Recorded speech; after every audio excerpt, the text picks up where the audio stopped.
সদরে অনেকে বলে যেখানে পর্যন্ত আমরা ভোট চেয়ে প্রস্তাবনা নিয়ে গিয়েছি আমার জন্য বা আমাদের জন্য, কেউ কখনো না বলে হাসি মুখে বলে ওনার জন্য ঠিক আছে।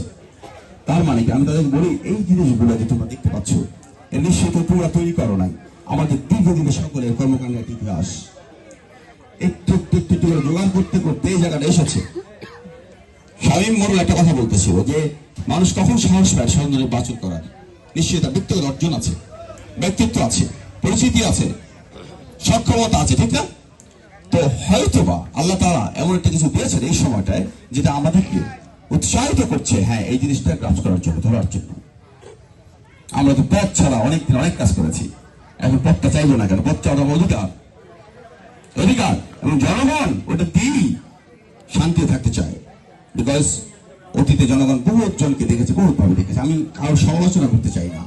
আমার যারা পূর্বসূরি আছেন, বয়স্ক বয়োজ্যেষ্ঠ যারা আছেন, আমি ধরে নেব তারা তাদের মতো চেষ্টা করেছেন।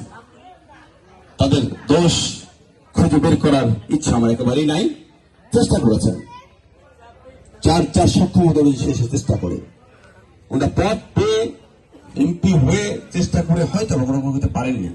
আমার দৃঢ় বিশ্বাস সেই জায়গাটা আমরা ওই ট্যাগগুলো পূরণ করতে পারবো, যেগুলো পূরণ করার পরে আর সামনের দিকে এগিয়ে নিতে পারবো। আমার দৃঢ় বিশ্বাস পদ্ধতি আমরা জানি কিভাবে করতে হবে। কেন জানি? বিকজ আমি পদ্ধতির সাথে ছিলাম, বিকজ আমার ইচ্ছা আছে, বিকজ আমার কোনো কিছু নেওয়ার ইচ্ছা নাই। মানুষের জনগণের সম্পদ থেকে একটু নেওয়ার ইচ্ছা আমার নাই, লাগে না, আমার প্রয়োজন নাই।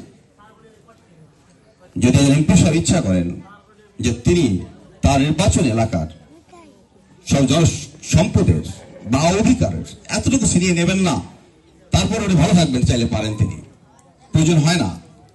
এমপি সাহেব হাত খুব প্রসারিত থাকে সারা দেশব্যাপী, প্রয়োজন হয় না।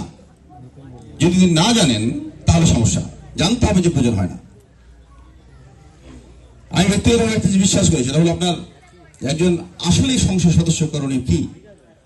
সংসদ সদস্য তো কিছু দায়িত্ব করতে পারছে নাকি? যেমন আমরা যদি বলি ইউনিয়ন পরিষদের চেয়ারম্যানের দায়িত্বগুলো কি?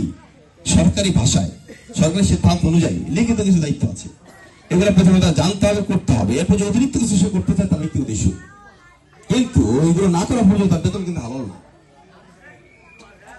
আমি যদি মনে করি একইভাবে সংসদ সদস্য সবচেয়ে বড় কাজ হচ্ছে নিজের এলাকাকে পরিচিত করা, নিজের এলাকাকে গর্বের জায়গায় নিয়ে যাওয়া। কিভাবে?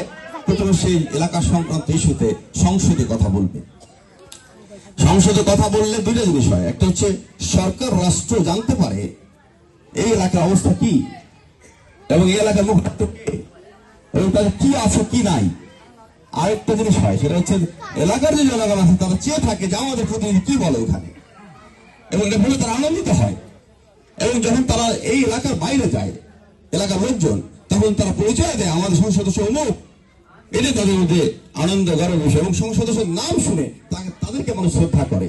আমি যেটা বুঝতে পারি, আমার যদি কোনো অনুসারী থাকে, সে যদি বাইরে যায়, আমার কথা যদি বলে অমুক আমার ভাই, আর অমুক আমি তার অনুসারী, সে যদি সম্মানিত না হয়, তাহলে নেতা হিসেবে আমি ব্যর্থ।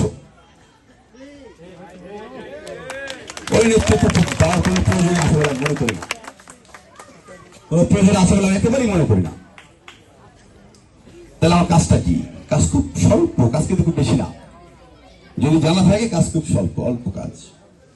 কারণ আপনার সংসদ সদস্যের কাজ হচ্ছে মেইনলি আপনার এলাকায় যে প্রশাসনিক ভাবে লোকজনগুলো কাজ করে, চাকরি করতে আসে দূর থেকে, তাদের সাথে জনগণের একটা সেতু বন্ধন তৈরি করা।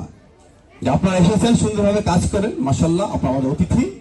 আর আমার জনগণ যারা আছে তারা যাতে সুন্দরভাবে সেবাটা পায় সেটাও নিশ্চিত করতে হবে।